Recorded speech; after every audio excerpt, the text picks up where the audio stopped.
Assalamualaikum warahmatullahi wabarakatuh. Ketemu lagi teman-teman sekalian.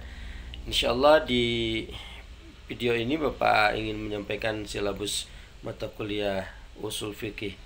Tetapi Bapak akan coba kombinasikan mata kuliah ini dengan mata kuliah yang terkait dengan kaidah-kaidah fikih. Ada kekhawatiran bahwa kaidah atau mata kuliah kaidah ini tidak muncul, maka di pertemuan yang singkat sebetulnya ya, Bapak akan coba untuk mengurai dua hal ini. Pertama tentang usul fikih, kedua tentang kaidah-kaidah fikih. Tentu saja dua hal ini akan Bapak kaitkan dengan konsep muamalah. Memang tidak komprehensif, tetapi Bapak akan coba bagaimana kita bisa paling tidak memetakan dan memahami hal yang sifatnya praktis. Itu yang paling penting. Karena prodi kita bukan hukum ekonomi syariah, tetapi prodi kita adalah ekonomi syariah. Jadi tidak terlalu tersandra dengan konsep hukumnya, tapi bagaimana kita mampu untuk mengaplikasikan hukumnya tersebut sehingga kita lebih kuat di sisi praktek dari konsep-konsep ini. Oke teman-teman, untuk usul fikih tentu Bapak tidak akan bicara dari definisi dan lain sebagainya, meskipun nanti akan disinggung, tetapi tidak akan terlalu detail. Di usul fikih ini pertama Bapak akan bicara tentang konsep hukum. Nah, bagaimana teman-teman memahami tentang konsep hukum.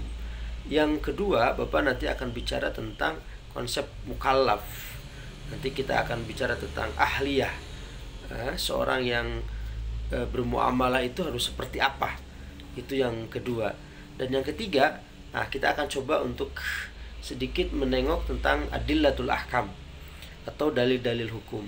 Kita akan ketemu dengan Al-Quran, Al-Hadis, Ijma, Qiyas, tetapi Bapak akan urai sekilas saja untuk bisa dikaitkan dengan konsep-konsep fikih muamalah. Kemudian ada dalil-dalil hukum yang tidak disepakati, seperti ada istihsan di sana, istislah, syar'u man qablana, dan seterusnya. Ini semua akan Bapak coba kaitkan dengan praktek muamalah, karena sekali lagi meskipun konsep kita dari sisi usul fikihnya tidak terlalu kuat, tetapi secara praktis kita bisa mencari benang merahnya. Kemudian di pertemuan yang keempat, seperti Bapak sampaikan, Bapak akan perkenalkan tentang kaidah-kaidah fikih, dan nanti kita kaitkan dengan praktek di bidang muamalah. Kita tahu bahwa ada yang disebut dengan kaidah fikih yang sifatnya kubra atau kulliyat, dari mulai kaidah fikih al-umur bimaqasidiha, al-yakin la yuzalu bisyak, dan lain sebagainya. Di situ ada 6 kaidah. Bapak akan bagi menjadi pertemuan keempat 2, pertemuan kelima 2 kaidah juga, dan pertemuan keenam 2 kaidah juga.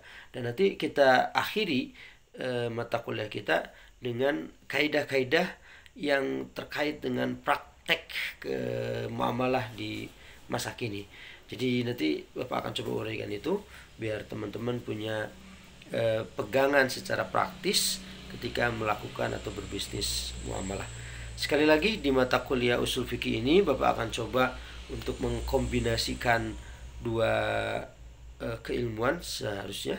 Yang pertama usul fikih, yang kedua kaidah-kaidah fikih. Ini dipandang penting karena Bapak ada kekhawatiran mata kuliah kaidah fikihnya tidak muncul di semester-semester berikutnya.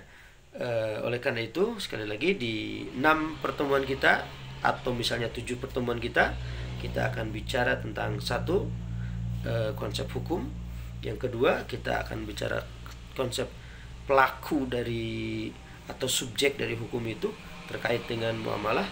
Yang ketiga, kita akan bicara tentang masadir atau adillatul ahkam, yang disepakati dan tidak disepakatinya seperti apa. Kemudian kaitannya dengan bisnis atau fikih muamalah seperti apa. Di pertemuan yang keempat, kita akan belajar tentang kaidah fikih yang kuliah tadi, yang kubro, 2 kaidah saja. Nanti kita uraikan dan kaitannya seperti apa dalam konsep muamalah. Kemudian di pertemuan kelima ditambah 2 lagi, pertemuan ke-6 ditambah 2 lagi sehingga 6 bisa kita selesaikan. Dan di pertemuan terakhir, mungkin pertemuan ke-7, Bapak akan menyampaikan kaidah-kaidah tambahan yang terkait dengan praktek fikih muamalah di masa ini. Itu saja barangkali teman-teman sekalian silabus kita di sesi pertama mata kuliah kita. Insyaallah Bapak akan buat video-video untuk mata kuliah atau materi tersebut, dan simak video itu di kanal ABC atau kanal Akang Budi Channel. Assalamualaikum warahmatullahi wabarakatuh.